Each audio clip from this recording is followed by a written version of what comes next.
may hindi umulan at ako'y naging hawahan at kayo'y nakatindahan. Mga kapatid, mga kumari at mga panuklog barangay, ako'y nagpapasalamat po sa inyong lahat. Hanggang dito. Ayan, halos hindi makapagsalita ang ating celebrant. Siguro dahil po sa kanya sobrang kasiyahan. So bali ito nga pala ang mga ganap nung birthday ni Mother noong November 30. And ano nang ang petsa ngayon, tapos ngayon ko pa nga lang siya na-edit. Ay kasi naman nga ay talaga namang napagkadami kong ang gawa dito sa bahay. And kahit nga late na ay talaga namang i-upload ko pa nga rin to. Kasi nga syempre isang beses lang naman magsi 60 years old ang nanay ko. Kaya naman talagang ang pinaghandaan namin siyang magkakapatid. Yung tipong nung una ay urong sulong kung itutuloy ba o hindi ang birthday niya. Kasi syempre hindi niya nga alam na pinagpaplanuhan na namin yung birthday niya. Kaya nangyari ay dapat nga ay surprise lahat. Pero hindi na nga na surprise kasi nga kailangan na namin sabihin baka kasi hindi niya ituloy. At saka sa ganitong kalaking handaan ay talagang hindi nga pwedeng i-surprise. Kasi nga syempre malalayo kami magkakapatid. And syempre wala nga mag-aasikaso. Dahil sa totoo nga lang ay hindi nga kami puntahin ng mga tao. Dahil ang bahay nga namin sa Quezon ay nasa liblib na lugar. So kapag hindi ka nga nag-imbita ay talagang wala nga pupunta. Ultimo sa pagkuha ng makakatulong sa pagluluto ay talagang napagkahirap ngang kumuha. Kaya naman talagang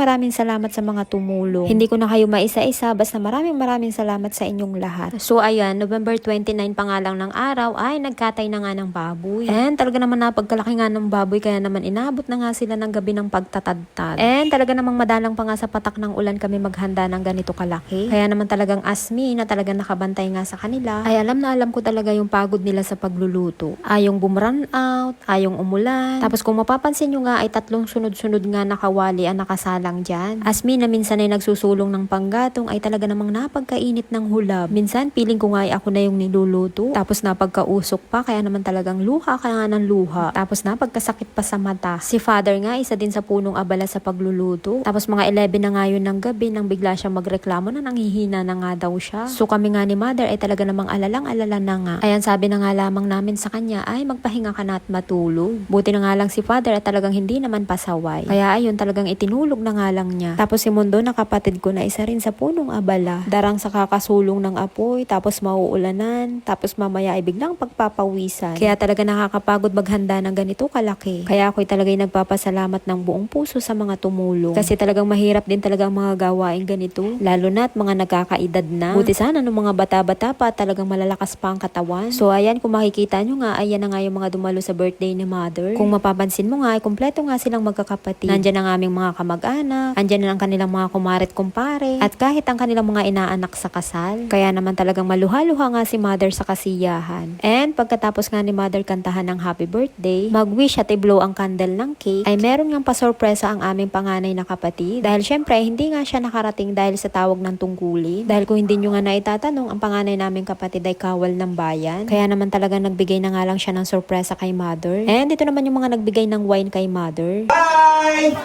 Happy birthday! What did it go? Oh. Go!